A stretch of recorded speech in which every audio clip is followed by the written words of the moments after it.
Buenos días buenos días para todos los asistentes a esta clase y también quienes están viendo este video. Como ustedes pueden ver, tengo proyectada la guía número 1 de Economía y Política. Seguimos trabajando preguntas de selección múltiple con un único ítem de respuesta, las mal llamadas pruebas IFES, sí, o preguntas tipo IFES. Entonces, como ustedes han podido darse cuenta, estas preguntas, pues la ventaja es que nos permiten abordar preguntas que indirectamente van a aparecer en el IFES porque en competencia ciudadana yo les expliqué al principio del periodo qué era lo que se evaluaba, ¿sí? Diferentes aspectos, desde la parte de saber cuál era el funcionamiento del Estado, desde conductos regulares y desde la parte histórico-política también a nivel nacional e internacional. Bien, entonces esas preguntas están construidas teniendo o intentando dar cuenta de esas competencias, ¿sí? Que ustedes conocen los conductos regulares, ¿sí? Que ustedes conocen cuál es el funcionamiento de nuestro Estado Social de Derecho colombiano y que ustedes dan cuenta de un desarrollo histórico-político a nivel mundial donde han habido diferentes procesos económicos y políticos que tienen unas características en específico. Entonces, esa es la idea de esas preguntas, ténganlo muy presente, por favor. Y a lo que venimos, al grano, vamos a explicar rápidamente las preguntas que se puedan explicar. Hay preguntas que no se pueden explicar porque son preguntas que al explicarse les daría totalmente a la respuesta. Y esa no es la idea. La idea es que ustedes también quemen un poquito, un profesor de matemáticas, hacer algo grosero con nosotros, pero bueno, esa palabra nunca la olvidaré. Profesor Virgilio, quemen materia gris. Él nos decía como que, oiga, estrenen esos cerebros. Obviamente yo no les digo eso porque eso es como más grotesco, pero esa palabra de quemar materia gris creo que no es ofensiva. Es decir, como que, oiga, eh, esforcemos nuestro cerebro. Nuestro cerebro es casi como un músculo en ese aspecto. Si yo quiero ser fuerte, quiero ser un atleta, ¿sí? Pues debo entrenar. Lo mismo con nuestro cerebro. Si yo quiero ser inteligente, si yo quiero tener la capacidad de llegar a unas pruebas de estado y de obtener un buen resultado, pues tengo que practicar, tengo que leer, tengo que reflexionar, tengo que tener la capacidad de permitirme aprender y permitirse aprender es permitirse equivocarse, ¿sí? Entonces, mi invitación es a esa, estimados estudiantes. Ustedes como estudiantes de 11, yo considero que nadie debería ayudarse en estos trabajos de pruebas de selección múltiple. Si lo hacen, ustedes son los que se están engañando. Como ustedes saben, yo hago lo posible por darme cuenta si hay fraude o no. Cuando me logro dar cuenta, pues le anulo. Pero ese no es el caso. El caso es que yo ya estoy con gente grande que debería como tal ser consciente que estas pruebas se las traigo, estas preguntas que de hecho, como, si es por mí, no me gustaría, yo preferiría estar viendo otra temática, ¿sí? Pero sirven para una preparación para ustedes, para su futuro IFES, porque ustedes se van, nos dejarán un resultado del IFES en la institución, el cual analizaremos y miraremos para un continuo proceso, pero ese resultado del IFES a quien les puede abrir muchas puertas es a ustedes. Ustedes saben, los resultados IFES permiten becas a nivel nacional, permiten becas a nivel municipal, permiten acuerdos a nivel de diferentes instituciones que ya sean no totales, pero al menos parcialmente hay descuentos en matrículas. Entonces, invitarlos a tener eso en cuenta, por favor. El IFES es una gran herramienta que bien usada y bien aprovechada puede jugar a su favor. Pero si no nos tomamos el riesgo de aprender y el tomar el riesgo de aprender es saber que tarde o temprano uno se va a equivocar, ¿sí? Porque todos nos hemos equivocado, nadie nació aprendido, es parte fundamental del desarrollo. Después de este pequeño sermón, ahora sí comienzo a leer la primera pregunta. A la derecha se presentan dos caricaturas publicadas en la prensa colombiana. La pregunta siguiente es, ¿qué periodo de la historia política colombiana se representa en estas caricaturas? Hay cuatro opciones. A, la violencia política. B, el Frente Nacional. C, la Patria Boba. Y D, el gobierno de Rojas Pinilla. Como ustedes pueden ver, esta pregunta se relaciona a uno de los tres aspectos, es al conocimiento histórico-político tanto a nivel nacional e internacional que debemos tener como algo básico. ¿Por qué no puedo explicar esta pregunta más allá de mostrarles que en las caricaturas primero tenemos una muerte, una moira, una parca, ¿sí? Con el os, ¿sí? Con la os, llamada violencia conservadora y víctimas liberales, es decir, la muerte llevando en un ataúd a todas las víctimas liberales al cementerio. Y por el otro lado tenemos la caricatura, un monstruo llamado la violencia liberal, ¿sí?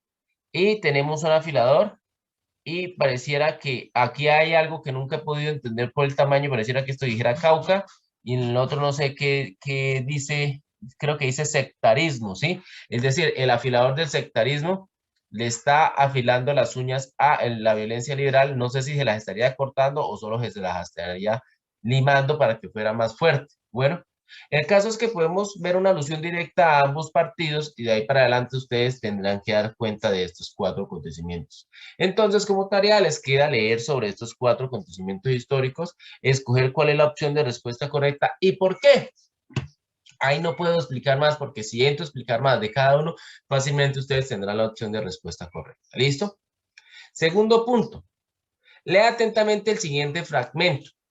Es posible y conveniente para la nación y para el conservatismo buscar un entendimiento claro y firme con el Partido Liberal sobre la única base que éste somete a su consideración a la discusión de todos los colombianos, la de que se regrese a la normalidad institucional mediante un acuerdo de los dos partidos tradicionales, que agrupan a la casi totalidad de colombianos en sus filas, ojo, por el cual se haga imposible que el gobierno civil y nacional que haya de suceder al de las Fuerzas Armadas se convierta en una hegemonía de partido y recaiga la nación en los peligros y las tragedias anteriores. Tomado de una fuente virtual, a partir del contenido de este fragmento se puede afirmar que este pertenece al Frente Nacional en Colombia porque, es decir, la pregunta nos dice, oiga, este fragmento hace parte de uno de los muchos textos redactados en el Frente Nacional, pero ¿por qué? Antes de continuar, cierro la asistencia del día de hoy porque no se conectó alguien más. Bueno, quien se conecte aquí para adelante es con retardo como tal. Entonces, le damos las opciones de... bueno, antes de ver las opciones de respuesta, esto sí debo explicar un poco, puedo explicarlo porque ya sabemos que es el Frente Nacional, entonces busqué rápido 3 diapositivas para intentar explicarlo. Bien, el Frente Nacional fue un acontecimiento político en los años alrededor de 1956, 60, sobre todo 1960 hacia adelante, que se originó principalmente por el desencadenamiento de una violencia política, ¿sí? Que ocurrió sobre todo con este señor.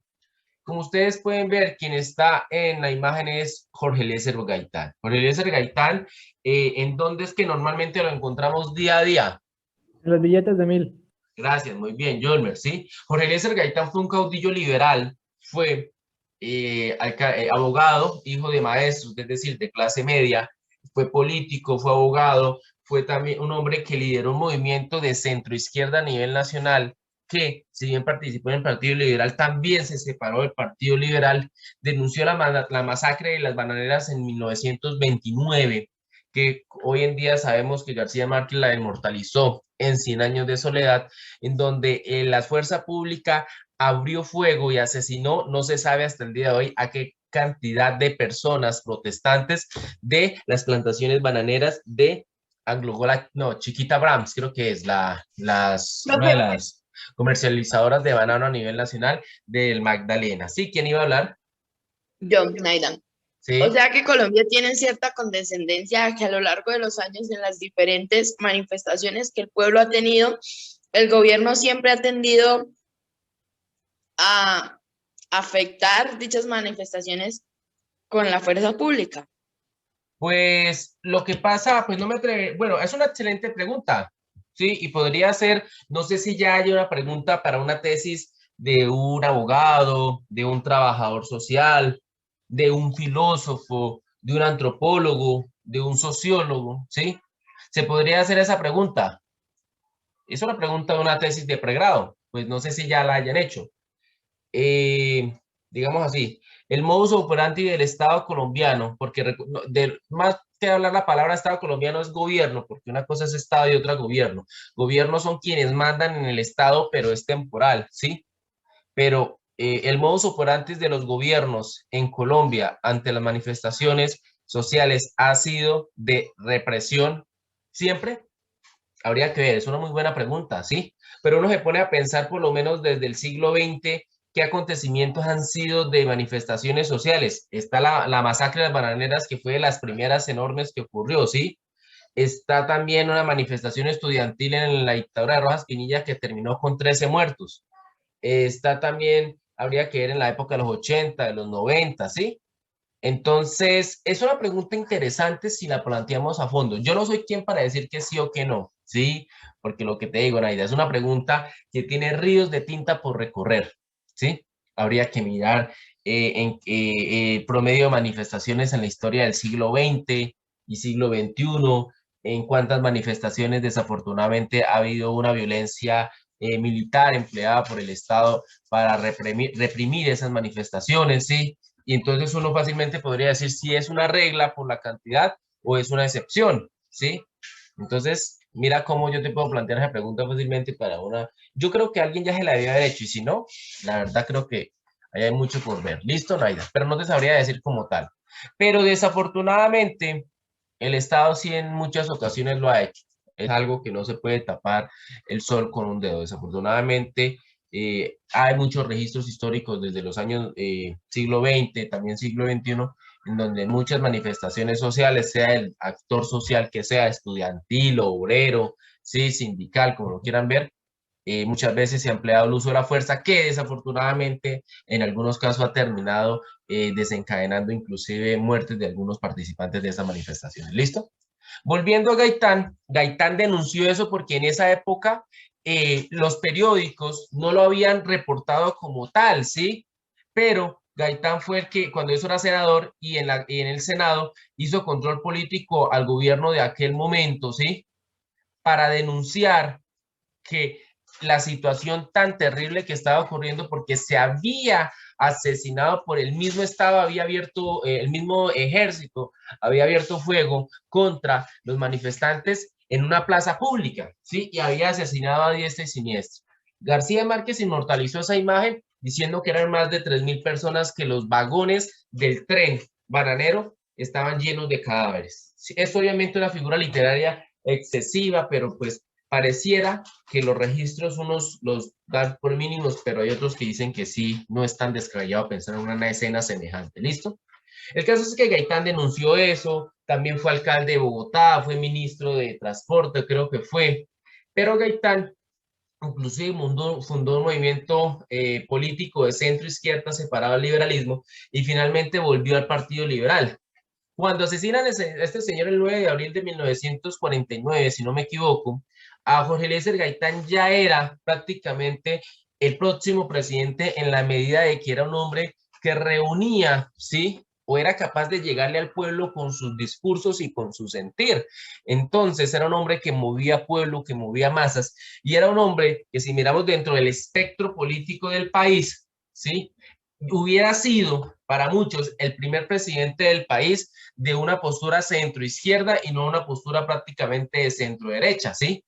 Entonces, muchos acusan que por esa situación asesinaron a Gaitán. El caso es que Gaitán fue asesinado en Bogotá y su muerte generó el descontento de sus fieles seguidores liberales y generó un caos en todo el país. A Gaitán lo mataron alrededor de la 1:30, 2 de la tarde, y Bogotá en la tarde, si no hubiera sido por una lluvia y si no hubiera sido por los tanques del ejército que entraron hasta al frente del Palacio de Nariño y le dispararon a los simpatizantes, prácticamente queman toda la ciudad. En la tarde perdón, en la mañana del siguiente día habían más de 3.000 muertos en Bogotá. Y recordemos que en esa época Bogotá no era una ciudad tan grande como lo es hoy en día. Entonces, además, la violencia se extendió a lo largo de todo el país en diferentes lugares y quedó de la muerte de Gaitán una violencia política entre liberales y conservadores, ¿sí? Entonces el país entró en caos con la muerte de Gaitán y con la muerte de Gaitán después ganó la presidencia este señor, un conservador, Laureano Gómez, quien ya estaba muy viejo, que inclusive le tocó ceder la presidencia a su vicepresidente por salud. Y este señor Laureano Gómez, ¿sí?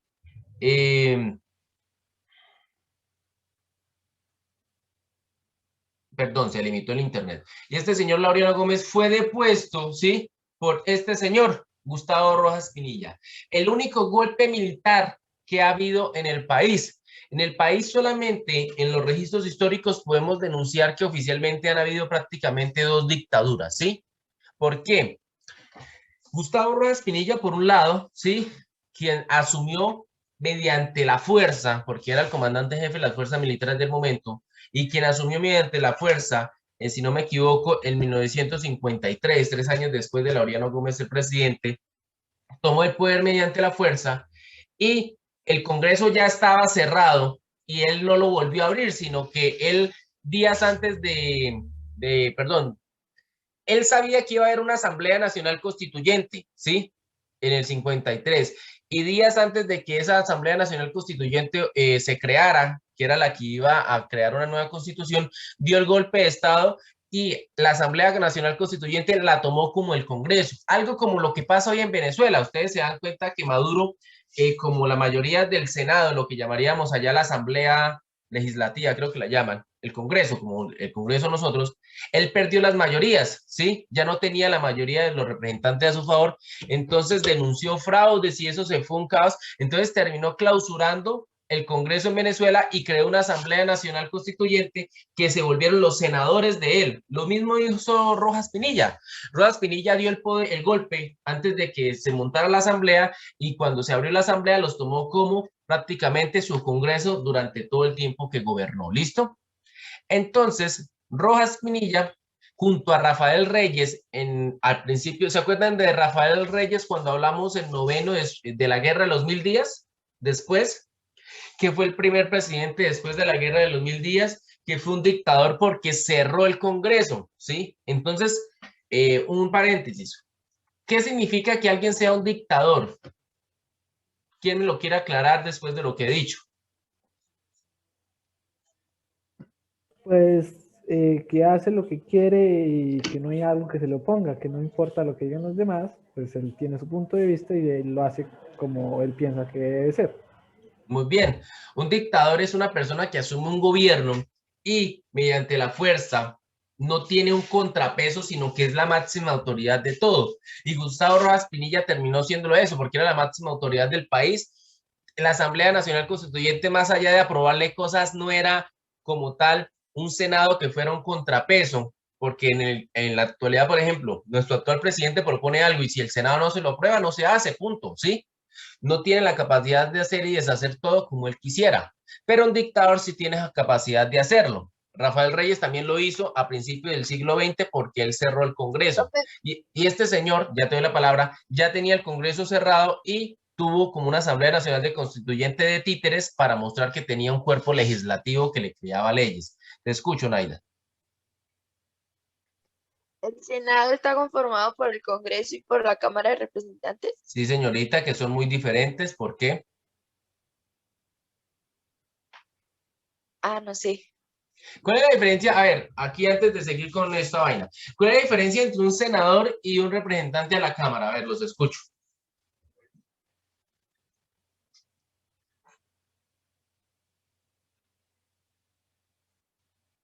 Vea, esas cositas son las que les van a evaluar en el ICFES. Si no entendemos el funcionamiento de nuestro aparato estatal, nos va a ir mal en sociales y ciudadanas. Resulta y pasa que un senador es electo por todo el país. Yo, Jaime Damián Rivera Rojas, me quiero lanzar al Senado y me puedo lanzar, postular, y soy el senador del país, no de un departamento en específico, y cualquier persona del país puede votar por mí, ¿sí? Desde el Amazonas hasta el Cabo de la Vela pueden votar por mí al Senado, pero a la Cámara es el otro recinto donde están también congresistas, pero quien llega a la Cámara es por un departamento. Entonces, cada departamento, creo que es a partir de su censo electoral, tiene cierta cantidad de representantes. Entonces vemos que quienes más representantes ponen en el país es Antioquia y Bogotá porque son los que más población tienen, ¿sí? Santander, si no me equivoco, tiene cupo para 9 o para 7 representantes en la Cámara, ¿sí? Entonces, máximo podemos poner 9 o 7 personas y nosotros como santanderianos solamente a la Cámara votamos por quienes se postulan por nuestro departamento. Nosotros no podemos votar por personas de otro departamento, a no ser de que tengamos nuestra mesa de votación fuera del departamento. ¿Clara esa gran diferencia? Esa es la gran diferencia entre un senador y un representante de la Cámara. Senador electo es a nivel nacional y representante de la Cámara es electo a nivel departamental. Esa figura se usa para darle participación también a los departamentos, que no sea solamente porque, por ejemplo, si los de las principales ciudades son los que más acogida tienen, pues solamente van a haber senadores principalmente del centro del país, algo que desafortunadamente ocurre, ¿listo? Bien, ¿alguna pregunta de esto antes de retomar con Rojas Pinilla? Bueno, Señor. continúo entonces, se acaba la videollamada y entramos al mismo link, por favor. La otra clase, creo que vamos a poder ya usar Teams, porque parece ser que ya puedo acceder a un correo oficial institucional que nos permite grabar por Teams, entonces a ver si no tenemos que hacer más cortes. Vamos a probarlo, ¿listo? Entonces, Gustavo Rojas Pinilla asumió el poder. Y al asumir el poder, podemos hacer esta línea de tiempo rápida de Rojas Pinilla. ¿Quién fue? Fue de Boyacá, nació en 1900. A los 53 años se convirtió prácticamente en presidente de la República por un golpe de Estado. En su gobierno ejecutó la censura porque él cerró varios periódicos, ¿sí? Lo que le generó diferentes problemas. Y a su vez, tras un golpe de Estado, tuvo que ceder la presidencia cuando casi 4 años después. Murió en 1976. De Rojas Pinilla podemos destacar lo siguiente. Rojas Pinilla fue un dictador que obviamente no todo fue malo, porque normalmente las dictaduras tienden a ser malas, ¿sí? Rojas Pinilla de todas formas concentró el poder, usó el gobierno a su conveniencia, intentó crear un movimiento político para intentar perdurar en el poder, ¿sí? Llamado la Tercera Fuerza, ¿sí? Pero tan pronto intentó hacer un proyecto político aparte de los liberales y los conservadores le hicieron bastante contrapeso y por eso es que le tocó, por ejemplo, censurar los medios de comunicación, porque le estaban haciendo difamación en parte y pues también le estaban mostrando todos los errores que cometía el gobierno y pues como toda dictadura no le gusta que le digan los errores en la cara, entonces terminó censurando los diferentes medios de comunicación. Pero tuvo cosas buenas también. Podemos ver que implementó cosas interesantes como cambió la manera de vivir de los colombianos porque trajo un proyecto de modernización, la llegada de la televisión, las mujeres por primera vez pudieron votar en una dictadura. Irónicamente, si miramos en el resto de América Latina, las dictaduras fueron de represión. Aquí una dictadura le permitió una libertad a las mujeres que nunca habían obtenido en una democracia, votar. Es algo muy chistoso, ¿sí? El aeropuerto El Dorado y el de San Andrés los creó él, los construyó él, porque él era también ingeniero y había trabajado en la aeronáutica civil, había ido a estudiar a Estados Unidos, o sea, no era cualquier militar, era un hombre estudiado, ¿listo? Creó el SENA, que hasta el día de hoy existe, creó la Universidad Pedagógica de Tunja, veló por los derechos de los indígenas, por lo menos parece ser que les creó un marco normativo, el puente de Cajamarca-Tolima lo creó él, ¿sí? Pues en su administración, el Centro Administrativo Nacional de Estadística y el Hospital Militar de Bogotá fueron obras que él ejecutó en su gobierno, ¿listo? Pero después, bueno, cerremos y conectémonos al link, por favor, para que no se nos pierda el hilo de la clase.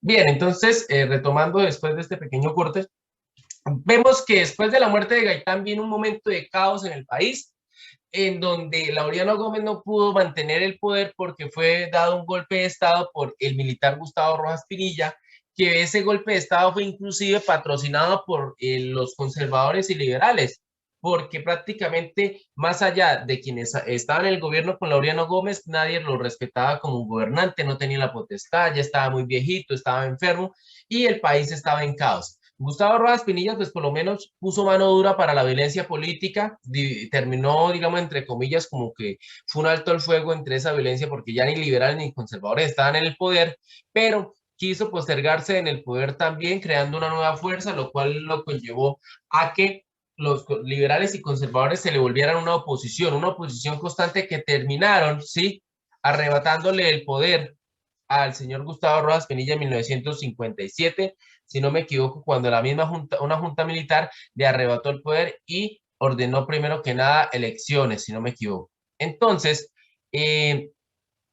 ante esas elecciones los partidos liberales llegaron en conjunto y presentaron un plebiscito a el pueblo. Y hablemos de la palabra plebiscito, que es una figura que ya hemos abordado.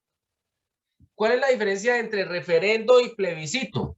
Que el referendo es una consulta que se le hace a todo el país de democracia participativa, es decir, donde todos ciudadanos tienen la oportunidad de tomar una decisión del Estado, algo que no ocurre normalmente en la democracia representativa que somos porque para eso elegimos senadores, pero en un referendo se cambia la Constitución, ¿sí?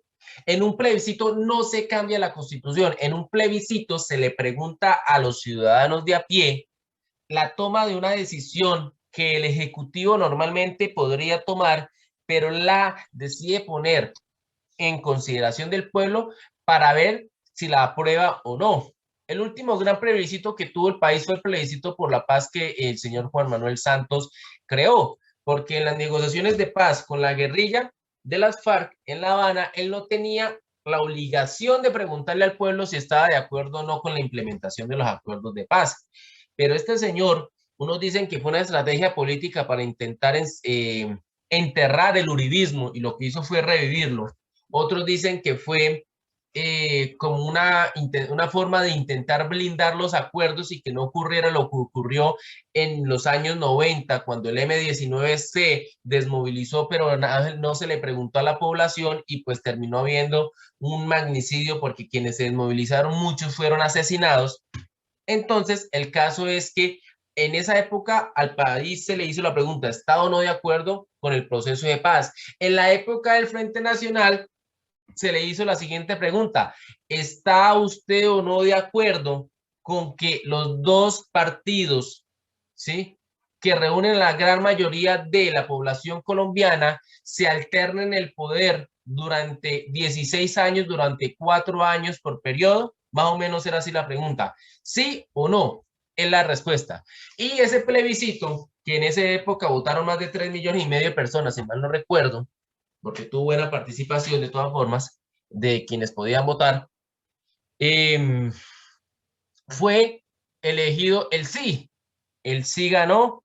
Entonces, como el sí ganó durante 16 años, hasta 1974, como pueden ver, durante 4 periodos, dijeron, bueno, 4 años gobiernan los liberales, el presidente liberal, pero la mitad, ¿sí?, del gobierno, de los cargos de ministros y todo eso, tiene que ser liberal y la otra mitad conservadora, más o menos, ¿sí?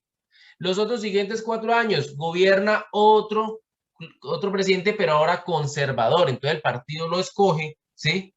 Y tiene que darle participación en los cargos públicos al Partido Liberal. Y así se alternaron el poder como una arepa, lo cual fue, pues, se supone que calmó la violencia porque como ya no se estaban peleando quién era el que iba a gobernar, sino 4 y 4 años, eso bajó un poco los ánimos de que la gente se estuviera matando por el partido, pero fue una medida antidemocrática, porque es que en el país no todos tenían que ser liberales o conservadores.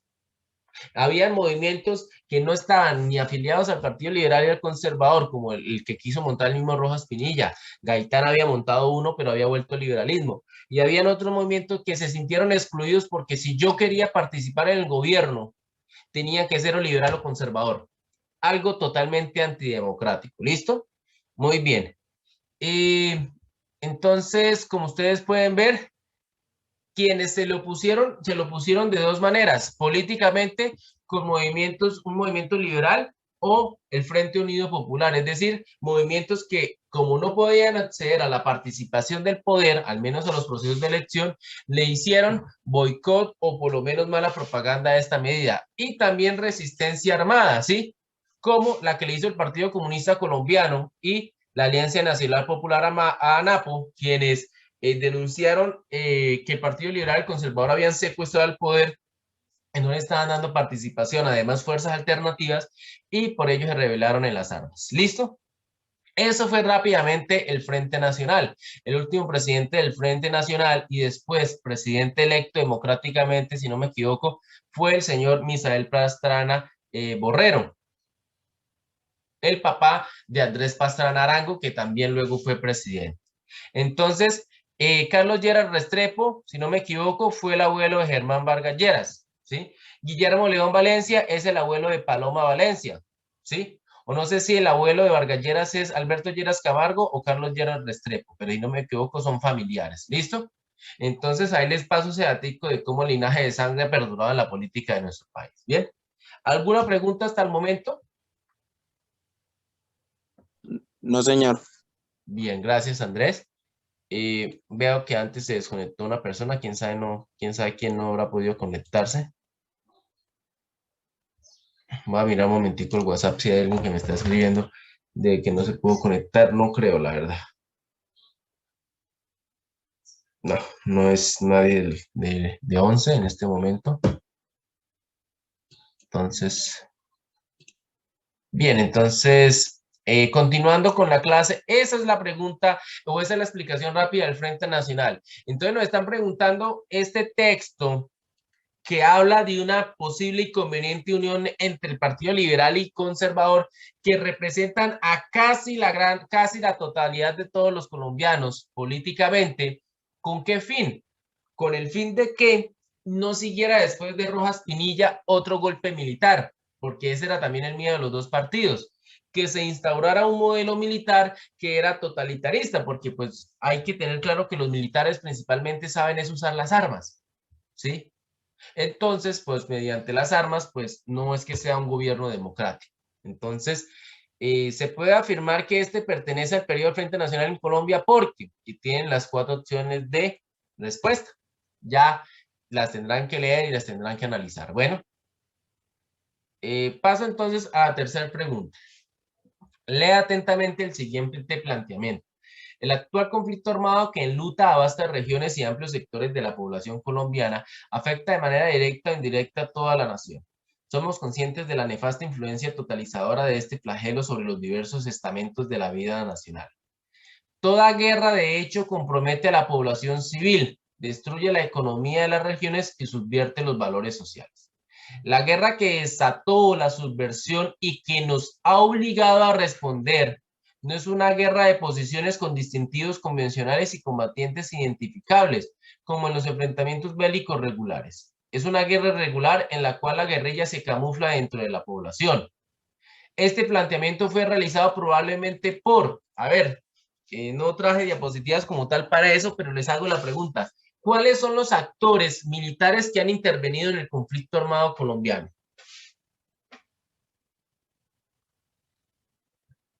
Díganme, por favor. ¿Cómo, profe, puede repetir la ¿Cuáles pregunta? son los actores militares que han intervenido en el conflicto armado colombiano? De hecho, de esto no tengo que explicar mucho, porque si no me equivoco, en 9º grado hicimos en Cátedra de la Paz un análisis de los actores del conflicto armado. ¿Se acuerdan cuando hablamos de toda la información que nos dio el Centro de Memoria Histórica? Serían los paramilitares, Uno, el El ELN, el ELN, El Ejército Nacional. el Ejército Nacional, sí. Ay, ahorita estaba leyendo. ¿Cómo se llama? Básicamente, militarmente han habido 3 actores y podemos agregar un cuarto. Primero, ¿sí? El conflicto armado colombiano comenzó porque la población civil, un grupo de población civil se organizó y se alzó a las armas, ¿sí? Argumentando estar en contra de un Estado o de un gobierno más bien que estaba dominando el Estado social de derecho, pero que no era capaz de brindarle unos mínimos de calidad a la población civil. Y ojo, así nacieron los movimientos guerrilleros. Si bien son diferentes porque tienen como diferentes fundamentos, cuando hablamos de guerrilla, ojo con la palabra guerrilla, se refiere a un grupo armado conformado principalmente por fuerzas entrenadas y fuerzas civiles que combaten de una manera indirecta al enemigo, en este caso al Estado colombiano. ¿Cómo así, profesor? No es lo mismo una guerra entre 2 actores armados totalmente compuestos, porque generalmente serían batallas, ¿sí? Como las que vimos en la guerra de los 1000 días, por ejemplo, que los liberales y conservadores 10.000 aquí, 10.000 allá, y en el campo de batalla se mataban a punta de plomo, a punta de machete, con cañones, todo lo que hubiera, ¿sí? Y a ver quién era el que aguantaba más. Eso es una guerra regular, ¿sí? Pero las guerrillas, que las guerrillas de hecho vienen desde la independencia española cuando Napoleón Bonaparte, y las usamos también en nuestro proceso de independencia, es una lucha irregular porque no enfrenta directamente a su enemigo, porque los grupos guerrilleros que se conformen saben que no son capaces de enfrentar directamente a su enemigo porque no tienen la capacidad, ¿sí? Entonces, digámoslo así, no es lo mismo que el Estado colombiano, que tiene más de 300.000 efectivos, ¿sí? En fuerza pública, enfrente, o una guerrilla se enfrente a ese estado directamente cuando como guerrilla en su peor momento se desmovilizaron 10.000, que era lo que se supone que había, y alcanzó a tener más de 30.000, 40.000 en su mejor momento en la época del Caguán, por ejemplo, ¿sí? Es decir, saben que no pueden enfrentar directamente porque el otro tiene mayor fuerza, pero es como la estrategia del mosquito, ya la había explicado. El mosquito va, pica, se esconde, ¿sí? Ve la oportunidad y vuelve y pica y se vuelve a esconder. Eso es una guerra de guerrillas. Entonces, en donde lo que más abunda es el sabotaje, la destrucción de infraestructura vital para el funcionamiento del Estado como sabotaje. Entonces, una vez se dice, oiga, pero ¿por qué destruyeron el puente? ¿Por qué destruyeron la vía? O sea, uno dice, claro, está mal hecho, ¿sí? Uno como ciudadano dice, oiga, pero es que necesitamos ese puente.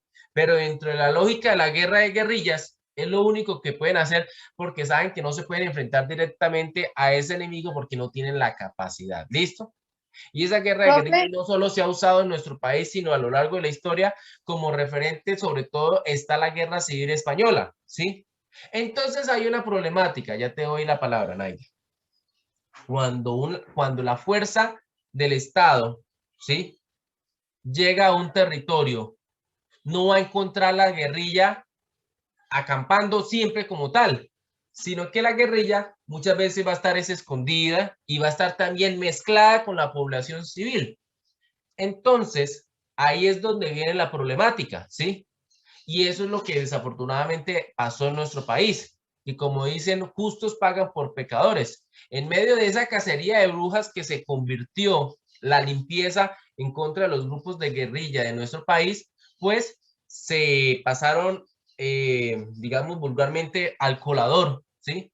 Muchos pueblos, muchos caseríos, muchas poblaciones y hasta municipios en donde había una presencia guerrillera que terminó siendo, entre comillas, purgada, hablemos de la palabra purga, pero desafortunadamente mucha población que no tenía nada que ver se vio afectada porque si bien no era afín a las posturas del Estado, no por ello era guerrillera, ¿sí? Y entonces por eso vemos toda la gran cantidad de personas después de la lucha contra la guerrilla frontal, que hay que decirlo con nombre propio, ¿sí?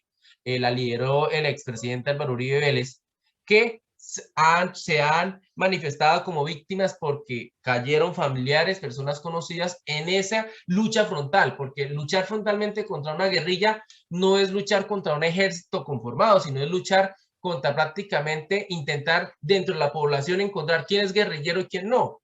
Y en ese proceso muchas veces desafortunadamente cayó gente que no era guerrillera, pero que sí era de pronto, digamos así, crítica del Estado o inclusive afín a la lucha guerrillera, pero no era como tal guerrillero, y lo terminando desafortunadamente no solamente judicializando, sino en algunos casos cayendo en combate. Bueno, eso ya ustedes saben toda la problemática de nuestro país. Naida, te escucho. profe, o sea, ¿la FARC es la FARC-EP o FARC? No, FARC-EP, Fuerzas Armadas Revolucionarias de Colombia, Ejército del Pueblo, ¿sí? Es una guerrilla que hasta el momento era la más antigua y se supone que dejó de existir porque se desmovilizó y quedaron fueron las disidencias, pero como grupo ya no existe como el que existía antes, ¿sí? El ELN es Ejército de Liberación Nacional y es la otra gran guerrilla de nuestro país. Son diferentes. ¿Por qué son diferentes? Porque lo que eran las antiguas FARC funcionaba como un secretariado, ¿sí? Como una especie de gobierno en donde había una estructura y una cadena de mando, ¿sí? En el ELN no. El ELN son grupos que están separados, que se identifican todos como ELN, pero cuando se reúnen no necesariamente todos toman la decisión y, perdón, no necesariamente todos están de acuerdo con algo. Y es más difícil, por ejemplo, que el Estado negocie con el ELN, porque el Estado llega y dice, no, me reuní con los diferentes cabecillas de esos grupos del ELN y de esos 10 cabecillas, por ejemplo, 7 dijeron que quieren negociar y hay 3 que no. Y esos 3 se les respeta la decisión, los otros la respetan y ya no hay problema. O sea, digamos así como que no hay una estructura a la cual desmantelar, sino es más atomizada. Por eso es que los diálogos con el ELN son muy difíciles. En cambio, con los de las FARC se pudieron dar más fácil. Entonces, retomando y pues haciendo esa contextualización que yo sé que ustedes me entienden porque en noveno grado hablamos mucho de esto. Ojo con lo que él está diciendo, ¿sí? Lo que este señor está diciendo en este texto es que la guerra, los avatares, toda esta situación, ¿sí? Y que la realidad es que cuando se enfrenta a una guerrilla, ¿sí? Desafortunadamente toca, pues lo que dice él, o sea, yo aquí estoy tratando de explicar y esto es debatible, totalmente debatible. Dice es que desafortunadamente, como la guerrilla siempre está mezclada con la población, toca prácticamente hacer una limpieza de toda la población y ver quién es y quién no es. Y eso se vuelve una cacería de brujas. Napoleón Bonaparte le dará la razón a este señor, por ejemplo, porque de hecho la lucha en contra de los grupos guerrilleros en Colombia y en cualquier lugar, muchos de los que la han emprendido, lo primero que toman es un manual de lucha que Napoleón Bonaparte empleó en España. Resulta y pasa que Napoleón Bonaparte se metió a España, le dijo al rey de España, oiga, déjeme pasar por su país para ir a Portugal, que es al otro lado, porque los ingleses se me están metiendo por ahí mercancía y yo no quiero que los ingleses comercien con nadie en Europa. Y el rey español, bien tonto, le dijo, sí, sí, señor, pase. Y Napoleón, estando con sus tropas en España, como que dijo, oiga, ya estoy aquí, pues me voy a quedar con España también. Tumbó el rey de España y gracias a eso fue que nosotros nos independizamos, pero eso es otra temática. Y estando en España, toda la gente se le emberracó, pero ¿cómo así que nos quitan nuestro rey? Viva Felipe VII, no sé, ¿qué es esto? Séptimo, viva España, fuera Napoleón, fuera Pepe Botella, que era el hermano, que era un ebrio, de hecho. Y los españoles lucharon contra Napoleón, pero como guerrillas, no como un ejército conformado. Entonces, el ejército español llega a el ejército francés llega a un pueblo y todo el pueblo se le iba encima o lo saboteaban, le contaminaban el agua, si se descuidaban en la noche le mataban los soldados que le podían matar. Napoleón le tocó ir a Francia y ¿qué dijo? Bueno, como esto es una lucha de guerrilla, yo no tengo un ejército regular al cual derrotar, voy a hacer purga. Y donde veía que era como mayor presencia guerrillera, prácticamente quemaba el pueblo, ¿sí? Eso desafortunadamente fue una base o una fuente de inspiración para los actuales procesos paramilitares que se vivieron en Colombia contra la lucha guerrillera. ¿Listo? ¿He sido claro o hay alguna pregunta sobre esto?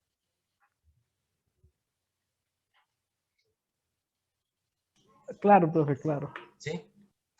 Continúe, Entonces, profe. sí, bien. Entonces dice, ¿quién está diciendo esto? ¿Quién probablemente es el que está hablando de esta situación? Tienen 4 actores. Ya lo he explicado prácticamente todo. Tienen solamente que revisar y responder a la opción de respuesta correcta y obviamente recuerden que cada pregunta hay que argumentarlas por qué. ¿Listo? Bien. La pregunta 4.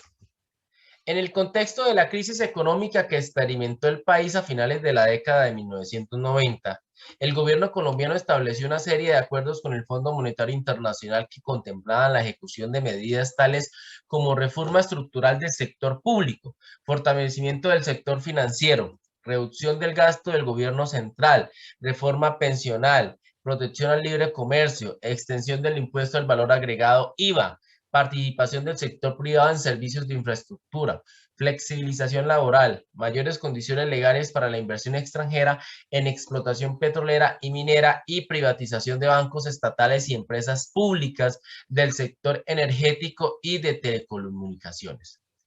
Estas medidas pueden catalogarse como neoliberales, en tanto que hay 4 opciones de respuestas, las analizarán y pues voy a explicar rápidamente qué podemos entender por neoliberalismo, ¿sí? La palabra neoliberalismo es una postura económica política que proviene aproximadamente de los años 80 y que cada vez se fue consolidando en el mundo. Parte del antiguo modelo económico liberal que defendía la propiedad privada, la libertad de comercio y la poca regulación del Estado en la economía, ¿sí? Pero como es nuevo, ¿sí? Es nuevo liberalismo. Es básicamente, es la propuesta liberalista, pero más radical, ¿sí? Porque en el liberalismo normal había una participación del Estado, pero en el neoliberalismo se busca que el Estado prácticamente desaparezca, ¿sí? Desaparezca y se quede en las mínimas proporciones. Voy a leer cada uno de los aspectos de la infografía y les explico cuáles son las mínimas proporciones que el neoliberalismo propone que el Estado debe servir. El neoliberalismo experimentó una expansión mundial en las últimas décadas del siglo XX. Hasta el día de hoy, por lo menos, el sistema económico que rige Colombia y que rige gran parte del mundo capitalista, de todo el mundo, es neoliberal. Ya veremos por qué. Es una teoría político-económica que retoma la doctrina del liberalismo clásico y la replantea dentro del esquema capitalista actual bajo principios más radicales. La argumentación del neoliberalismo es que la libre competencia es el estado ideal de la economía, pero no siempre puede ponerse en vigor porque los monopolios lo contrarrestan. Concentración del poder y la riqueza en unas pocas personas. Es otra característica del neoliberalismo. Las características son liberación del comercio, libre mercado, férreas políticas fiscales, flexibilidad en la legislación laboral. ¿Qué dice el neoliberalismo? Dice, señor Estado, usted está haciéndole un daño a la economía porque usted tiene el monopolio de la economía porque es el que pone la ley y el que la regula. Si usted quiere que realmente la economía de un país crezca, quite toda su participación económica, ¿sí? Y dirá Nicolás Sarkozy, vuélvase básicamente un referee de boxeo, ¿sí? Y por un lado estaría el mercado y el contrincante sería la sociedad civil. Usted como Estado deje que ambos actores convivan, compartan y máximo metas en el medio cuando vea que hay algún actor que está perdiendo. Entonces, ¿cuál es la situación? Antes, el Estado tenía mucha participación económica, regulación. Decía, ojo, porque hay que regular la economía para que la sociedad civil no sea atropellada. Es decir, para que, por ejemplo, no haya una empresa que monopolice, que se adueñe de todo y que termine, por ejemplo, subiendo el precio de los productos a las cosas, como terminó ocurriendo, por ejemplo, ¿se acuerdan del cartel de los cuadernos? En donde 3 grandes compañías colombianas productoras de cuadernos, ¿sí? Terminaron acordando unos precios para evitar competencia y eran unos precios altos que beneficiaban solamente a ellos y perjudicaban a la población, ¿no? El cartel de los pañales, por ejemplo, ¿sí? Por ejemplo, la época del cemento. Resulta y pasa que antes por todo el país habían múltiples cementeras. Por ejemplo, en San Gil había una famosa cementera, que aún quedó el nombre, perdón, es que están cambiando mi hija, si la escuchan es que la están cambiando. La vía de cemento. Y llegaron las grandes empresas y el Estado dijo, bueno, haya libre oferta y libre demanda, yo no pongo regulación a los precios. ¿Qué hicieron las grandes compañías? Pues pusieron el cemento muy barato, ¿sí? Sabiendo que lo podían vender barato a duras penas para recoger los gastos, pero sabiendo que el resto de compañías iban a quebrar porque no iban a tener la capacidad de competir con ellos a largo plazo. Después de que quebraron la competencia, pues volvieron a subir los precios del cemento, inclusive más estrepitosamente, y por eso hoy en día también cuesta lo que cuesta, ¿sí? Porque ya son pocas las compañías. ¿Quiénes hicieron eso? La famosa Holcim, hoy en día Cemex, ¿sí? Argos. Son pocas las, si usted no mira la lista de compañías de cementeras del país, son pocas, cuando en una época eran muchísimas, ¿sí? Por ejemplo, a San Gil le pasó eso, menos mal San Gil recuperó el turismo, porque pues, lo que he escuchado y leído es que en una época tuvo crisis porque dependía mucho de la producción de cemento y esa cementera quebró, ¿listo? Eso pasa con el neoliberalismo. El neoliberalismo tiene sus ventajas en cuanto que genera una dinámica económica de crecimiento muy grande, pero esa dinámica de crecimiento muy grande es, Andrés, por favor, cierra el micrófono o vas a participar. Bueno, entonces genera una dinámica de crecimiento económico muy grande, pero no es regulada. El Estado deja de tener empresas, ¿sí? Las empresas de los servicios públicos también se venden. El Estado solamente se vuelve un actor que cuando ve que hay una situación grave o hay una crisis económica que afecta a las empresas, entonces saca plata para salvarlas o ve que los ciudadanos están siendo atropellados al extremo por las empresas y trata de medio regular eso y ya. Lo cual, pues, si me preguntan mi posición personal, no me gusta el neoliberalismo por eso, porque considero que generalmente solamente beneficia a las grandes empresas a nivel mundial, pero a un nivel social no reconoce nada, y la economía, si yo soy gobernante, debe ser con una finalidad social, no con una finalidad netamente económica para las multinacionales. ¿Listo? Pero es lo que hay, es lo que ocurre hoy en día, entonces es debatible, como todo en esta vida. ¿Listo? Los escucho. ¿Queda claro qué es el neoliberalismo?